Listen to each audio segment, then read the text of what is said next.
Niin, eli offensiivisen kyberturvallisuuden harjoitustyö. Ihan ensiksi asensin VirtualBoxin ja sitten sinne VirtualBoxiin Ubuntun virtuaalikoneeksi. Ja mennään katsoa mitä sieltä löytyy. Niin. Sitten mä asensin tänne ää, nyt, asensin tänne Xampin ensiksi, missä on MySQL ja sitten on FTP ja Apache-serveri. Nämä kolme pelaa yhteen tässä sitten. Ja sitten tuo haavoittuvuus, mitä mä rupesin katsoa, niin se on tämän näköinen. Ja sieltä tästä päästään sitten referensseihin. Tää on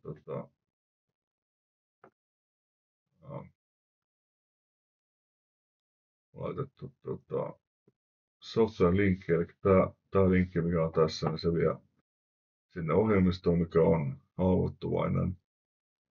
Ja tuossa tarkkaan ottaen se komponentti, mikä on haavoittuvainen. Ja proof of concept, jos haluaa manuaalisesti tehdä, niin kuin tässä tehtiin, niin se on sitten tuolla periaatteella. Ja tässä vähän oikein näkyy paremmin. Eli yritetään se menee sleep-tilaan 5 sekunniksi tietokanta. Ja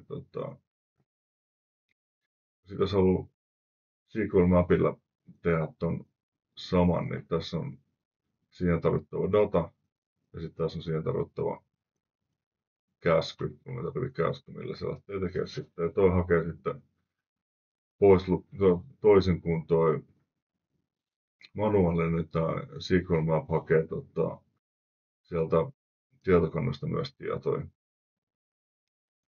Ja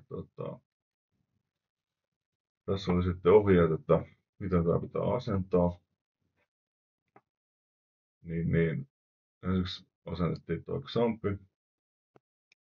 Sitten haettiin sieltä zip-faili. Ja sitten tuossa on ohjeet, mä käyn nämä tässä PDF:ssä, mikä tässä on mukana, niin käyn ne läpi, niin ehkä tässä enää ole tuottaa näitä juttuja. Mutta nämä kun ollaan tehty, niin päästään tähän. Tämä on se varsinainen ohjelmisto, mikä on haavoittuvainen, ja tähän lähdetään tekemään sitä hyökkäystä. Eli tämä toimii niin, että tänne pystyy tekemään joka päivälle aina, että mitä tapoja on ollut, habitteja on ollut. Ja idea tässä on se, että näitä pystyy lisää ja poistaa molempia. Ja se on tämä on vähän niin kuin enemmän musta näyttäisi, että tämä on niin kuin demo-homma, että näytetään mitä PHP:llä voi tehdä CRUD-palikan. Ja no joo, kuitenkin näin. Ja eli ensin asennettiin XAMPpi, sitten asennettiin XAMPin päälle tämä Habit Tracker, ja PDF:ssä on siitä lisää tietoa. Ja sitten tuonne MyPHP sivujen kautta piti importtaa sinne yksi .SQL-tiedosto yhteen tietokantaan. Saatiin tää toimimaan.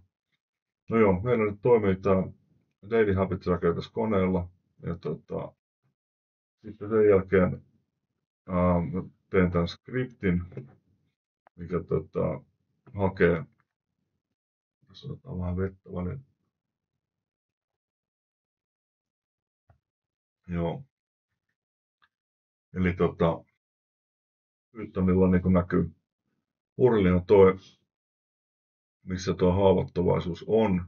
Se on täällä deletetracker.php failissa, niin siellä on se haavoittuvaisuus. Ja Eli siitä saadaan urli, sitten saadaan payloadeja, saadaan 1, 2, 3, 4, 5 eri kappaletta, mitä kaikki kokeillaan tuolle urlille, että mitkä saa sen nukahtaa 5 sekunniksi. Sitten on funktio is vulnerable, niin siltä tsekataan, että onko se haavoittuvainen vai ei. Ja sitten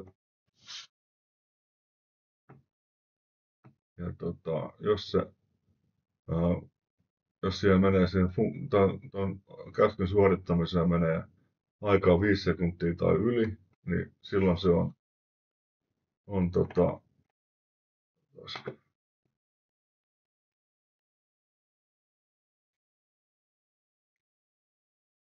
joo, niin silloin se on mahdollisesti haavoittuva.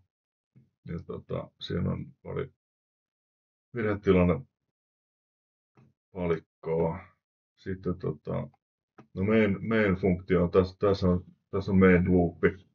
Ja se ottaa noin payloadit, ne 5 eri payloadia, käy ne kaikille sitten kokeilee, että täyttyykö toi is vulnerable funktion ehto. Ja jos se tulee true vastaus, niin sitten printataan, että tämä on haavoittuvainen tälle payloadille.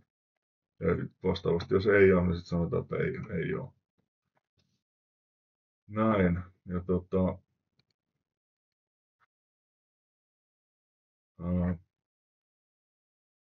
sitten tuo skripti ajetaan ihan normaalisti Pythonilla. Ja tuossa on tuo failin nimi ja käskyjen panen enteriä, ja se lähtee tekemään sitä.